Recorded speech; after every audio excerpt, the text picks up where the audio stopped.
If you take tennis lessons, then definitely pay close attention to this story. I had a training session with Michael Trice.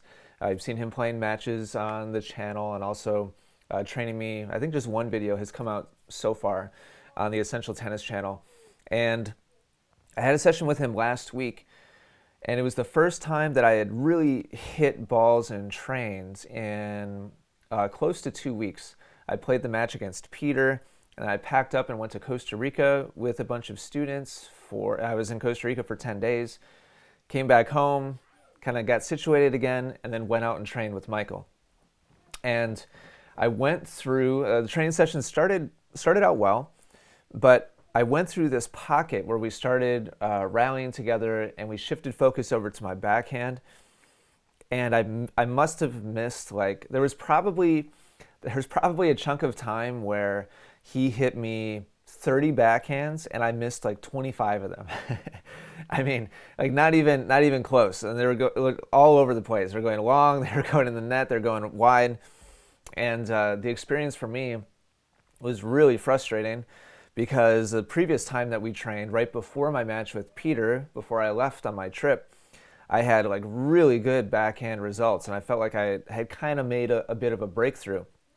So, played that match with Peter, hit some good backhands in the match against Peter, not a ton, but a couple. I hit a lot of forehands in the match against Peter, but hit some good backhands. And then coming back to this, like, just felt like a total failure. But what really bothered me the most, honestly, as a coach in that student role, was the knowledge or the realization that Mike shouldn't have been put in the position to slow things down enough for me to just kind of like get in my repetitions. See, I've been working on this new backhand for like a year and a half. It's very different than my old one that I used for like 30 years. And so it's a big transition. I'm still working on it. I'm still pushing through that change in habit from the old one, which is decades old, to the new one, which is much better and much different. And I'm in a place now where it's very feeling based. Like if I don't get a certain amount of like repetitions, I don't really have the feeling of it, and it's hard for me to just do the new one. And so in hindsight, and in the moment, I was recognizing and really frustrated by the fact that I had really failed myself and Mike by basically turning him in that moment into a ball machine, for him to just say, okay, like he eventually like recognized what was going on and slowed things down enough that I could just like get some repetition. But here's the thing. If I want to be responsible for my own tennis improvements, and in particular, if I know I'm making these changes and these improvements, these upgrades, then it's not a good use of my money.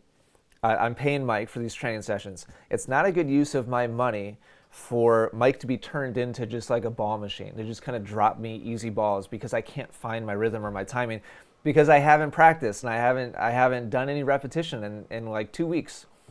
It's also not a good use of Mike's time to be put in the position of working with a student who hasn't done any training, who hasn't done any practice in the last 2 weeks, and for him to be put in that position of having to be the ball machine. Like, that's not really very valuable ROI on Mike's time. It's not valuable for me, and it's not valuable for Mike. Now, of course, there's going to be situations where you, as a student, you're struggling with something, you're having a bad day on X, Y, or Z, and that's totally fine. But when it's purely a case, in my opinion, of me or the student, the student in this case, if it's purely a case of the student just not doing the work, because here's the thing, you cannot take a weekly lesson, or in this case, a bi-weekly lesson, and expect to make progress in the right direction. Tennis just doesn't work that way. Even if you take one lesson a week and maybe you play one match per week, if you're a pretty talented, athlete, you can make progress like that for a while. But eventually you're going to hit a ceiling. Eventually you're going to plateau. And it requires more than just the minimum, which once or twice per week is pretty minimum.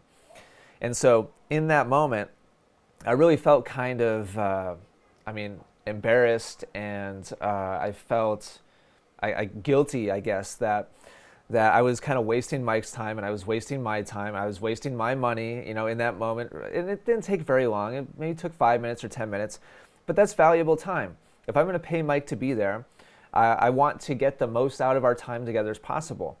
And I could have shown up 20 minutes early that day. I could have recognized, man, it's been about 2 weeks, and should probably at least just hit a couple balls before this training session that I'm spending money on.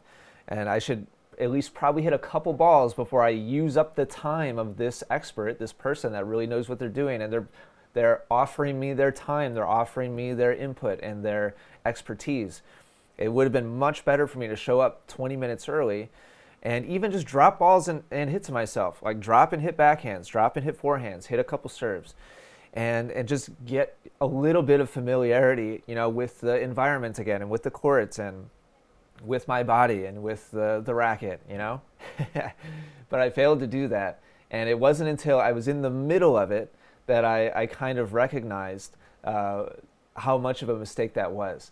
So I just wanted to pass that story on to you, something to keep in mind.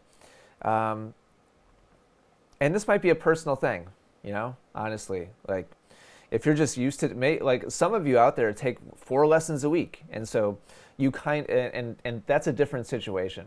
Like if you kind of are routinely, repetitively, day after day, paying a service provider to lead your training every step of the way, then maybe, it's a different conversation. But that's not a lot of people, and that's not me.